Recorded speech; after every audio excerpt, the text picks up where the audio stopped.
Hi everyone, so today I'm going to share with you this brush set, which is by Billy Showell, and it's got 3 brushes in there. It's got the number 6 and number 2, which are both Kolinsky Sable, so they're real Sable brushes, and the round brushes. And then there's also an Eradicator, and the Eradicator I believe is a synthetic brush. So I'm really excited to share this with you because I already used Billy's number 4 round brush, which is also Kolinsky Sable brush, and I absolutely love it for botanical art. That's specifically what they're great for. First, when you get these brushes, they look like that. First of all, it comes in a beautiful black box, and it's got a sticky label on it, which I cut on one side to be able to open it, so probably would have to cut it on this side as well to detach the lid. And then the brushes themselves come in this velvet box, which sort of reminds me of like a jewelry box with a little elastic band to hold them in place. So that's great, very chic looking packaging, I have to say. And that's the brushes. So they come in this sleeve, which if you don't know, you should throw out after removing it. Never ever put it back onto a brush, because it's just going to catch a few bristles and ruin it forever. So when the brushes are new, I'm just going to take off these sleeves.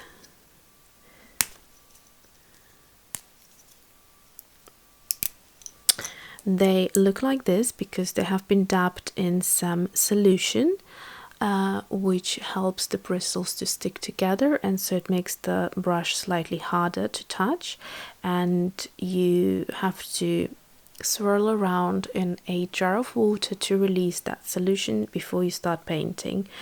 And once you have used and you don't have that solution in it, this is what the brush is going to look like. And do not be scared that your brush looks like that, because I'll show you something. So I've got, let me just try this brush out so you can see better. So as an example, I'm not sure if you will be able to see this or not. I have a Princeton Heritage brush, which is a synthetic brush, and it was created to imitate the Sable brush. So basically, if you look at the bristles, I'll try to do it on a white background, so I'll do it on this lid. So if you look at the bristles really closely, let's see if the camera picks up on that.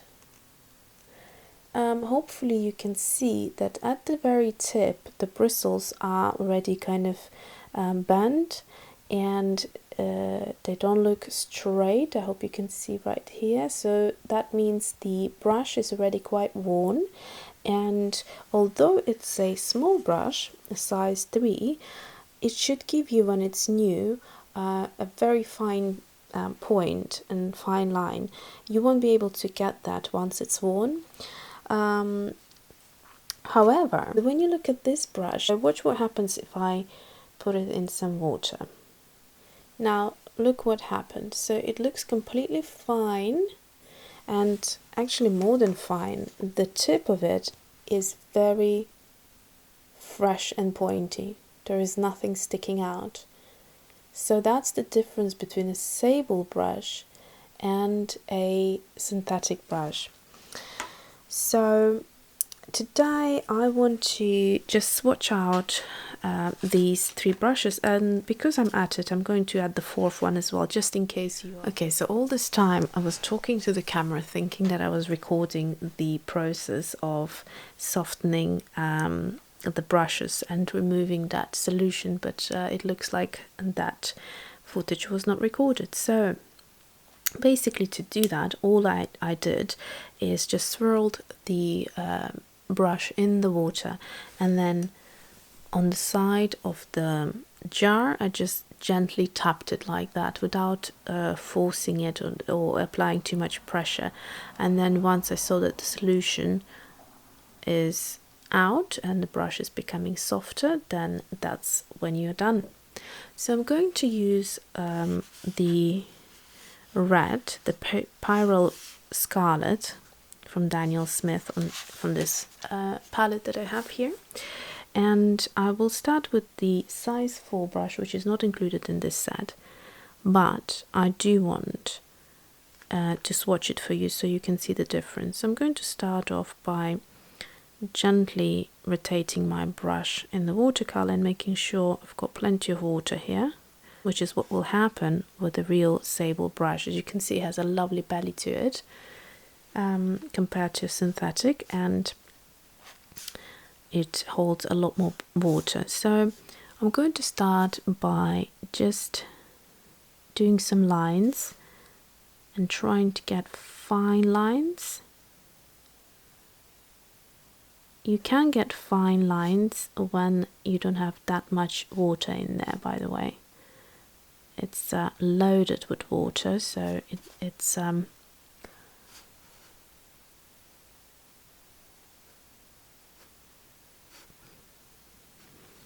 going to give you a slightly wider brush, but I will go back once I have taken out some of the water out of it. So here I am placing my brush to the side and looking kind of at what width I can get with it.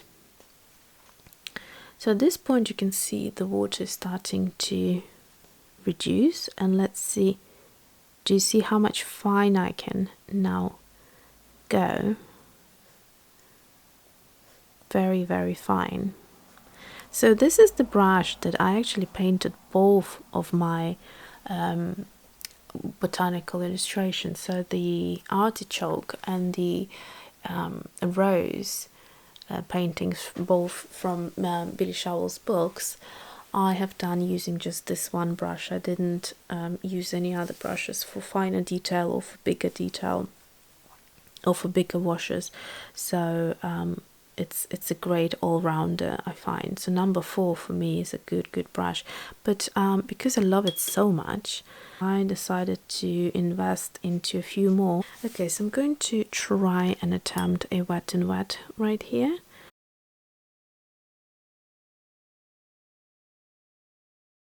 Playing around. Okay, so that's size 4. So now let's go to size 2, which is from the set, and see what we can get there. So I'm going to make sure I've got quite a bit of water in here, and so my brush is loaded right now with water. So let's see.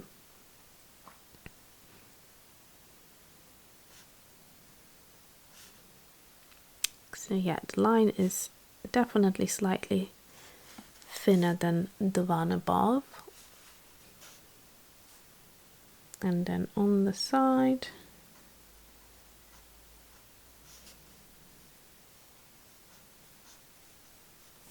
and then it starts to dry out, obviously a lot faster because it's a smaller brush. Now that I have barely anything in my brush in terms of water, let's have a look how fine the lines are. Yes, so these are literally hair fine. If you need that great level of detail, this is the brush to go for.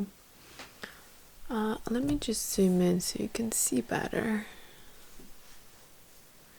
Now let me try and do a wet glaze, because obviously again it's not going to have as much water.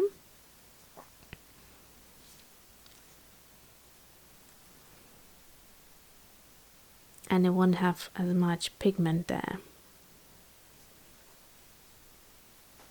This big spread happened because there was a little puddle of water. So that's that. Then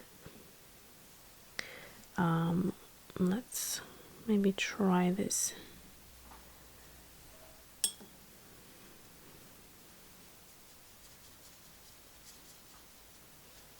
I mean, yes, it feels quite small when painting with it, so area like this would need to be done with the 4. Let's go on to the 6.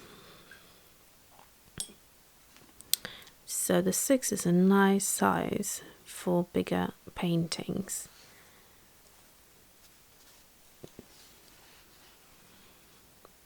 So yeah, here it's quite difficult to get a fine line. So let's see. No, you actually can get a finish line for a size 6. This is really good. The reason I got this thick ones, there was an air bubble for some reason that forced itself out of the brush.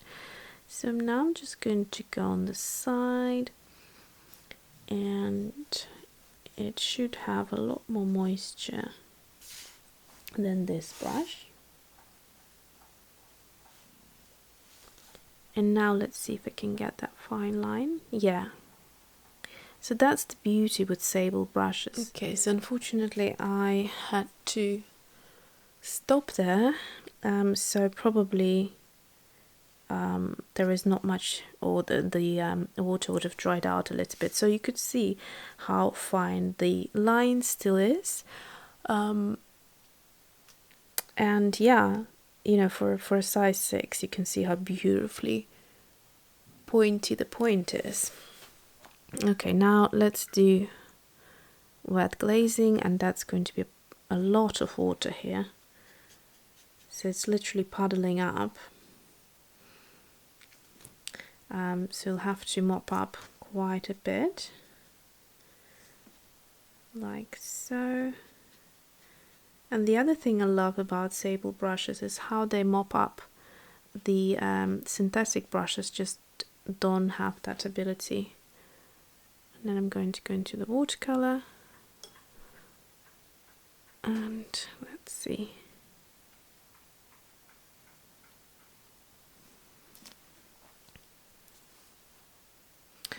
Okay, so next to it I'm going to just do a little wash. And that's a good brush for doing a size, that type of size of a wash. But you can see how the water, because there's a lot more water, the paint just shoots right down. So you can see the difference right here.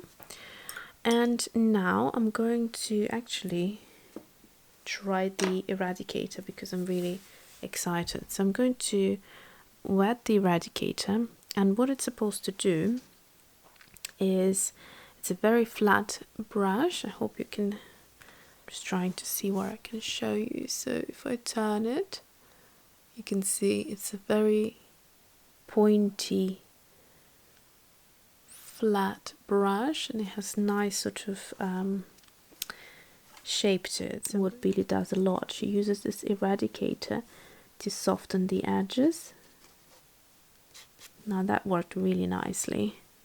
You can literally use it like a eraser, and yeah, lifting it to the point where you can't even see it. That's really good, but depends what kind of mistake you need to do. What I was trying to show is that, for example, if you have a little line or a little dot that you need to remove, that you could just do it look like this.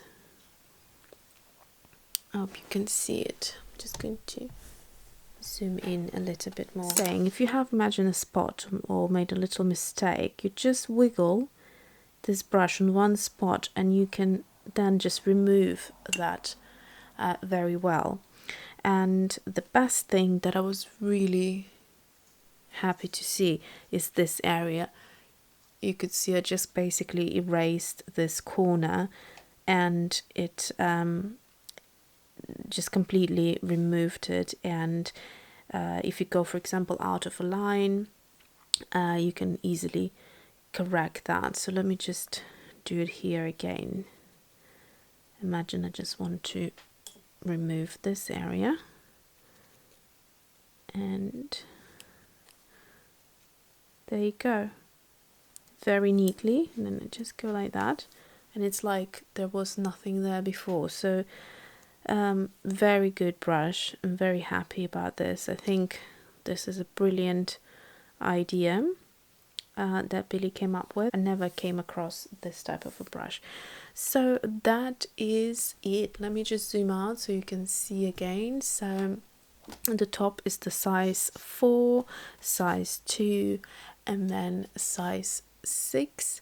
And those little areas that I played with, that was the Eradicator. So I hope that kind of helped you to decide what size of a brush you need. And yeah, thanks for watching. See you soon.